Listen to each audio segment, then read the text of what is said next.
Shalom, this is Pastor Roy Blight. I'm the pastor here at Messiah House in Lake Worth, Florida. And today we're looking at Daniel chapter 8. This is part 2, and this is 2 of 4.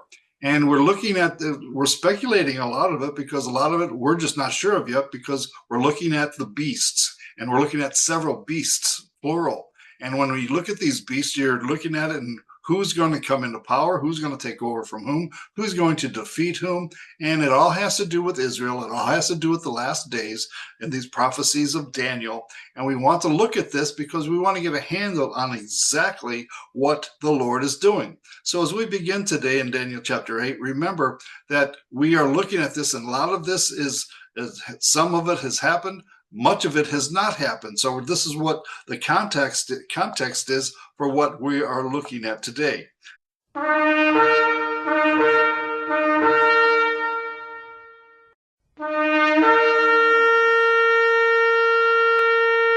Now, when we understand what God is doing here, we really want to understand that He is the one that is taking the place in many of our lives in such a way that we see that He is bringing home everything that needs to happen, needs to come to pass. And we want to see that He is doing what He says that He will do. So as we begin today, let's give a little bit of a summary. Let's go back to Daniel chapter 2 and the statue that the King Nebuchadnezzar saw in his dream that Daniel interpreted. And it was talking about the head, the golden head, that was Babylon. That was King Nebuchadnezzar. And then you had the chest and the arms of silver. And this was the Medo-Persian Empire that we know from Cyrus and so forth. Then we have the Grecian Empire brought in by Alexander the Great, which controlled the Holy Land and was in charge of the Holy Land. All of the Bible prophecies in Daniel are all about the Holy Land, the Jewish people, the Jewish land, God's holy land. And then you have the legs of iron. Remember Rome. The legs of iron represent Rome, and you have the eastern and the western legs of the Roman Empire, and then the feet with 10 toes, which are made of iron and clay, which really didn't mix too well. This is the scenario of the last days, which also coincides, of course, with the 10 horns that we see that the beast has in the last days. Then in Daniel chapter 7, you have the lion with the wings of an eagle, and it says, Daniel said, I looked until the eagle's wings were plucked, which is the beginning of a sequence of events that happen in the last days to set up this entire notion of what God is going to do. You have in place the bear with the 3 ribs in his mouth. That would be Russia, of course. And the 3 ribs in its mouth, to me, appears to be that Russia is going to be involved in 3 conflicts currently because he's chewing on these bones. And then you had the 4-headed leopard with the 4 wings of a fowl. This is, whenever you see multiple heads in Bible prophecy, it talks about historically how many times these heads came into power. And this is a model and a perfect image of the Fourth Reich, the renewed Roman Empire, the renewed Holy Roman Empire of Germanic states, which was the official name of the Holy Roman Empire. And then you had the great 4th beast, the one that really shook Daniel up, which coincides also with the 10 toes. So they all have to play with each other, and this is what we're looking at. So today we're looking at Daniel chapter 8, and in looking at this, we want to see exactly what it is talking about with the he-goat and the lamb that had the 2 horns and the conflict that came up between them. Again, this is part 2 of 4 in Daniel chapter 8 that we're discussing. And you should look at this and understand that the Lord has a lot for us to see. There's a lot of things that are taking place that are going to shake out in one way or another, and it all has lined up with Bible prophecy, and it will again perfectly line up with what the scriptures say. Now, looking at Daniel, this is the battle of the beasts. And one thing you want to keep in mind is everybody talks about in terms of one beast. There are many beasts, and one of these beasts will come to be the head with the 10 horns. But there are many beasts that are involved. I just mentioned the 4 that are in Daniel chapter 7, and that are represented also in different ways and shapes throughout the Bible, throughout the prophets, throughout the book of Revelation as well. It says in Daniel 8:21, and the rough goat is the king of Grecia. and the great horn that is between his eyes is the first king. Now, Alexander the Great might have been the first king, but understand that this first king we're looking at in the last days. How does this measure up to the last days? And we see that the great conflicts takes place. Now, Alexander did defeat Darius the Third, and that may have been a rehearsal, or that may have been a forerunner of what is going to happen in the last days, because Alexander the Great did come from the west and did defeat Darius the Third and ruled that area for a long time, and the Grecian influence has been there all this time. But we're looking at a lot of little different things that we want to see. When it says the king of Greece, it says in the Hebrew Yavan. Yavan is the area actually that's around Istanbul, which is modern day Turkey, and Turkiya is the nation right now that is a Muslim nation under President Erdogan. And the Turks today are very much involved with what's going on with Israel, have a lot to say about what's going on in the Middle East, are very vocal and are very armed to the teeth. And they look to be, it's interesting when you look at Ezekiel 38, because 5 of the 8 nations mentioned happen to be in Turkey. So this is a player. This is Turkey. Keep your eye on Turkey. And when you look at these prophecies, understand that Islam takes a great center stage in what is happening. People in the West don't realize that people in Islam also study their own Bible prophecy, or their own Quran prophecies that they have from their imams and so forth. But understand that it all comes in confluence, and it's all taking place in such a way that we still don't know exactly who the main players are at the end of time. We do know that Jesus is coming back. We know that this great beast is coming against Israel, the Jewish people, the Jewish nation, and the Christian people who believe in the Jewish Messiah, Jesus Christ. And this is the war of all wars that takes place at the very end.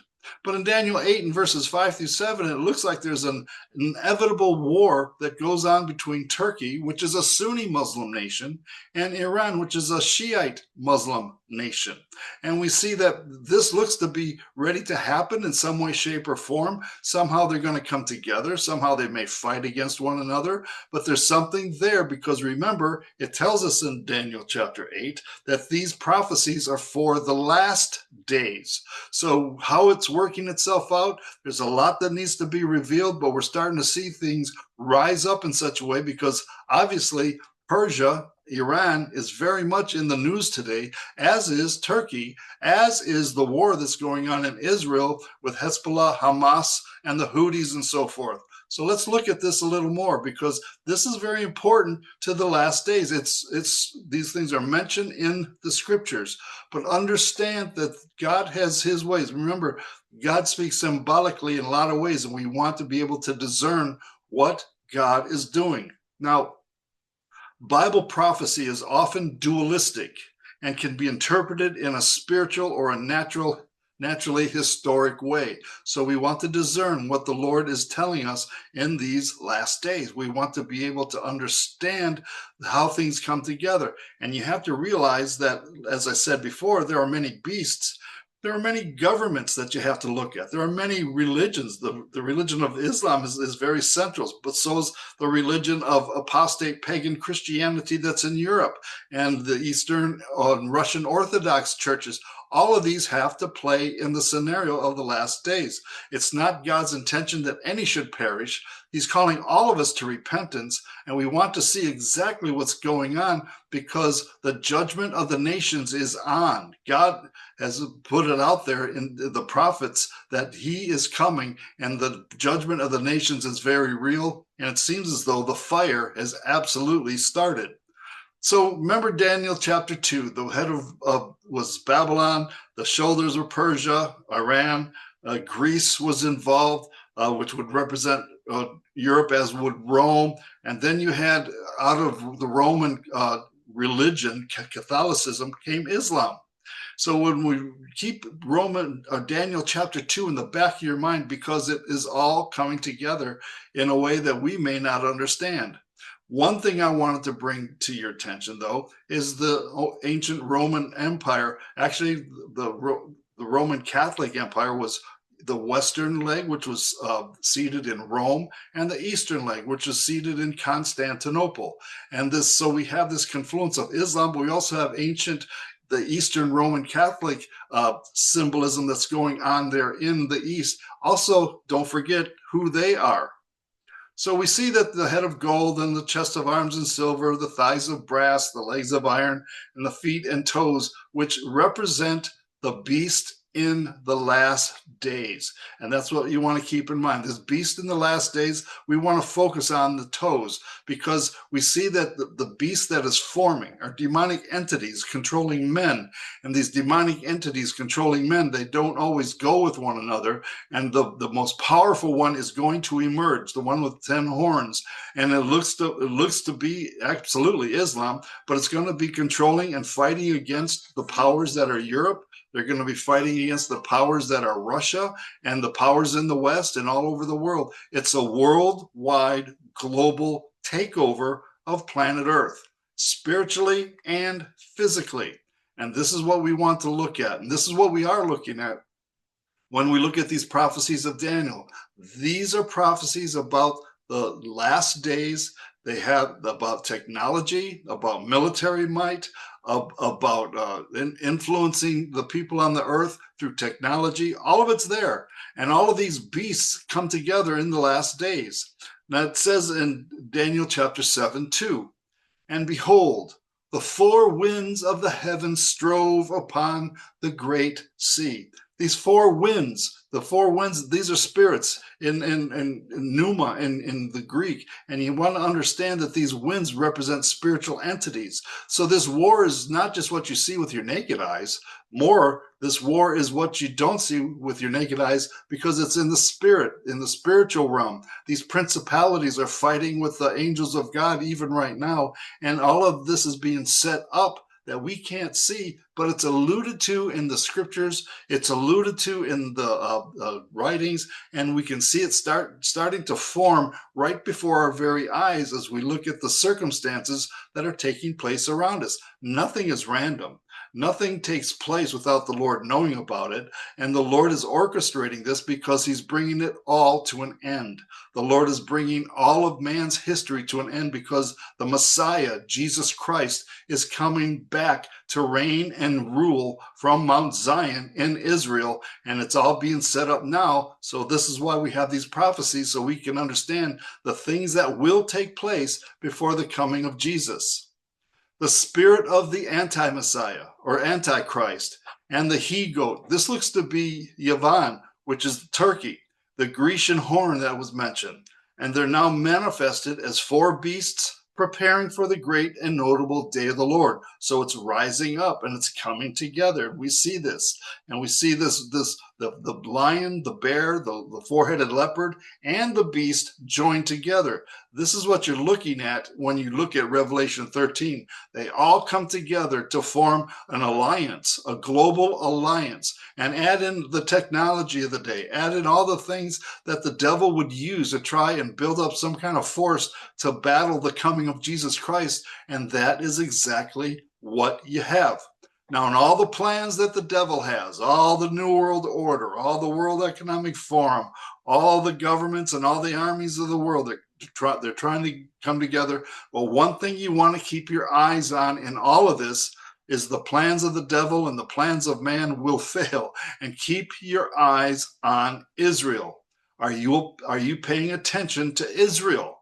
Because God is. Israel is God's finger in the eye of the beast, and the Lord is going to use Israel. Not that the Jews are any more righteous than anybody, but this is the word of his prophecy in Ezekiel 36. He says that he was going to bring his people, the Jews, back into the land, the Holy Land, Israel, and he was going to show his glory to the entire world through them being there, and the whole world will see his glory. That's the glory of Jesus Christ, and his desire is for his own people to come to the saving faith of Jesus Christ, but he's going to stir things up, and he's going to come against the plans of the wicked one, and the fight is on, and we're on our way even right now to Armageddon. This is what you're seeing formulating right now. The fire of God's judgment on the nations has started, And this fire on the nations is going to get burned hotter, and it's going to be more deadly than people realize. This is God's doing, and it is marvelous in our eyes. And if you're a believer in Jesus Christ, you're on the right side. If you're not, you're on the wrong side. And this what you're going to see in the days ahead will scare you. And I pray that the fear that you recognize and see will bring you into the saving knowledge of Jesus Christ, because at the end of the day, that's all that matters. Eternity is for a long time, and we need to look at our eternal place even right now. So understand that in Daniel chapter 8, we see this war that's ready to take place between Iran and Turkey, or this confluence of coming a repeat of what happened with Alexander in some way, shape, or form. And we see this happening even before our eyes right now. So the historical things that we see, let's look at Daniel 8. Verse 8, therefore the male goat, that would be Yavan, grew very great. But when he became strong, the large horn was broken, and in place of it, 4 notable ones came up toward the 4 winds of heaven. So this is happening in a spiritual sense. And out of one of them came a little horn, which is the Antichrist, which grew exceedingly great toward the south, toward the east, and toward the glorious land. That's the Holy Land. So we see that the Antichrist is going to be expanding his influence south toward Israel. And it grew up to the host of heaven, and it cast down some of the host and some of the stars to the ground and trampled them. One thing that we see in the book of Revelation, and we see it through the prophets as well, is there is a war raging in heaven between the angels of God, Michael and his angels, and the devil, Lucifer, and all his angels. And the devil loses. The devil is the biggest loser, and the lake of fire awaits the devil and all his minions and everybody that is on his side. Everyone that is deceived and not trusting in and believing in the Messiah, they're in big trouble. This is what it's describing. And we see that all of these things that we're seeing in Daniel 7 and Daniel 8 and on through the rest of the book of Daniel and the prophecies of Daniel are pointing to this great conflict that is going to take place at the end of days. So I'm not really sure exactly how it's going to work out with Turkey and Persia, but I do know that they are players even right now. And I do know that Iran is in a big upheaval, and they're trying to take on God in that they're going against the Holy Land. How dangerous it is for them eternally is it for them to throw missiles at the Holy Land. That's God's land. That is the place that God has chosen to be his, and there they are attacking it. So we're in the middle of a lot of things that are ready to explode, and let it happen. Lord Jesus, come quickly. We want to see this happen in such a way that the glory of the Lord is shown around planet Earth. Remember, it says in Ephesians 6:12, for we wrestle not against flesh and blood, but against principalities, against powers, against the rulers of the darkness of this world, against spiritual wickedness in high places. What we see manifest as politics today and as military might today and threats and so on and so forth, listen, it didn't start with people. It started in the heavenlies, and it depends on who people are serving. That's where they're going to come down on the side of. So understand, we don't wrestle against flesh and blood. What's going on in our politics matters nothing, because the Lord is coming. Jesus is coming, and all these things must come to pass, but the end is not yet, and that's what we're waiting for. We're in the days right now. It seems like great upheaval is taking place. Don't fear. Don't have any fear, because if you're with Jesus, you're on the winning side. And we understand that the beast, in all of its confusion and all of its boasting and all of its beastly threats, understand that the beast is doomed. The beast is going to end up in the lake of fire, every whit of it. And understand, Jesus is coming to set up his reign and rule. God said it, and it will come to pass. So as we finish here today, let us understand that the Lord our God, he is the one he is the author and the finisher of our faith. He is the one that has established what is going on, and he is the one that is instigating and bringing to pass these things in the last days to bring glory to the name of Jesus Christ, the living Son of the living God, and everything that is in his way will be put to death. Keep that in mind as we study Daniel chapter 8 and beyond. God bless you. Have a wonderful day, and we'll talk to you next time.